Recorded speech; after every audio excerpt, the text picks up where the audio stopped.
Generally speaking, I don't use modules. Now, from the outside, this might appear to be an ideological decision. It could be assumed that at some point in time, I've just decided to stop using them, and that, maybe because I'm stubborn, I've just stuck to that decision.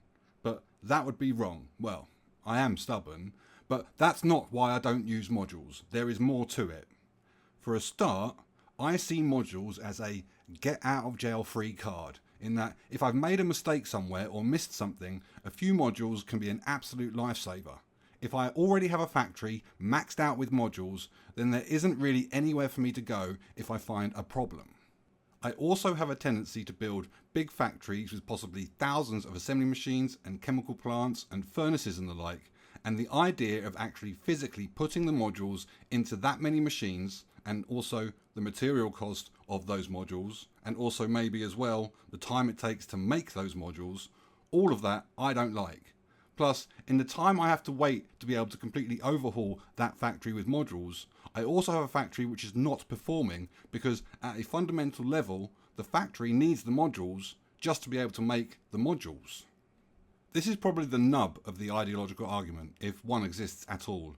If we are making modules so that we can fill a factory with modules so that it can make modules faster, then we are designing our factory for an endpoint that doesn't exist. At some point, we won't need any more of them, and so all of that production will be for naught. But ideology will only take us so far, and for modules, it only tells us part of the story. Let us begin. Iron plate. To be able to take 45 iron ore and turn it all into iron plate without modules requires 72 furnaces. This is our baseline. Everything I refer to going forward in this video will be in relation to the performance of this vanilla block. Advantages. The number 72. 72 is an incredibly divisible number. It can be divided by a lot of different numbers. 2, 3, 4, 6, 8, 9, 12, 18, 24 and 36 all go into it. In Factorio terms, what this means is that if we want to lay down a block with 72 furnaces, there are many different ways this can be achieved. What you can see in the background are all the different ways I can reasonably fit on the screen for how 72 furnaces can be arranged. As someone who will obsess over not only getting the numbers right, by that I mean using precisely however many machines I need for a job, or at the very least as close as I can get to that number, but I will also obsess over the placement and size and position of the factory as well. I want it all to fit together into one homogeneous lump. So to have the ability to swap and change the geometry of blocks without affecting the performance, I find the number 72 to be an incredibly liberating number for general creativity. The other advantages and disadvantages of this approach are only really made obvious by comparison to the alternatives. So if this is option 1, then option 2 would be to use speed modules. Speed modules in furnaces will double their speed, so we don't need 72 furnaces to convert 45 iron anymore, we only need 36, which is also a really divisible number. Plus points there for sure. Power-wise, each furnace is now using about 2.5 times the amount of power, but because we now only need half the number of furnaces to do the job, the overall power increase for this block is fairly minimal. I wouldn't consider the power increase here to be a determining factor. The issue I have with this option is that I don't like the time delay between building the block and then subsequently moduling it up. If I build my factory for this option with 36 furnaces being fed with 45 ore per second, then for the entire time that it isn't moduled up, it will only be operating at 50% speed. It will only be able to deal with half of the ore that I am feeding it. And for what end purpose? To use half the number of furnaces? What is more expensive, the 36 furnaces we are saving, or the 72 tier 3 speed modules we would need to fully option 2 this bad boy? I'll leave that for you to consider.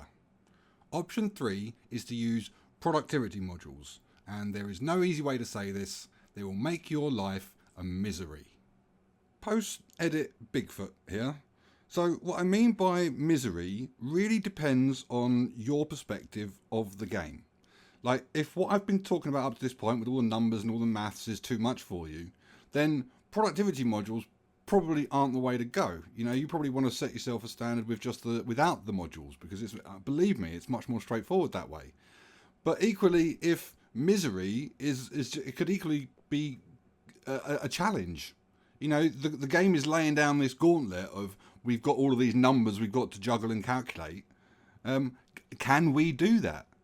And that might be a challenge for you, and I'll accept that. And to be honest, it's been a challenge for me. I've thought about taking on a moduled factory with all of these productivity modules, trying to extract the maximum out of the ore and all the resources that I'm able to pull out of the ground. And I've started the spreadsheet to go with it, and it's always been a little bit painful, and I've just given up on it because I thought, you know, ultimately this game is meant to be fun, and it genuinely turned out to be a misery for me. But it might not be a misery for you. Anyway, on with the video.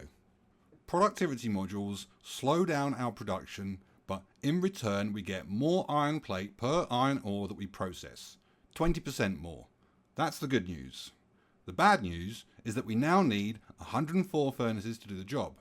From a numbers perspective, this is horrible. There are very few ways to lay out 104 furnaces elegantly. Case in point, the monstrosity I've built for this video. And from a power perspective, it is pretty dire also. Each furnace uses about the same amount of power as for the speed module option, but now we need about 3 times as many furnaces, so power consumption is incredible. I knew it was going to be bad before I made this video, but I did not think it would be this bad. We are also no longer making a clean 45 plate output which can be accommodated within the original general framework of conveyor belts feeding it. We now have 2 belts, each with 27 plate on.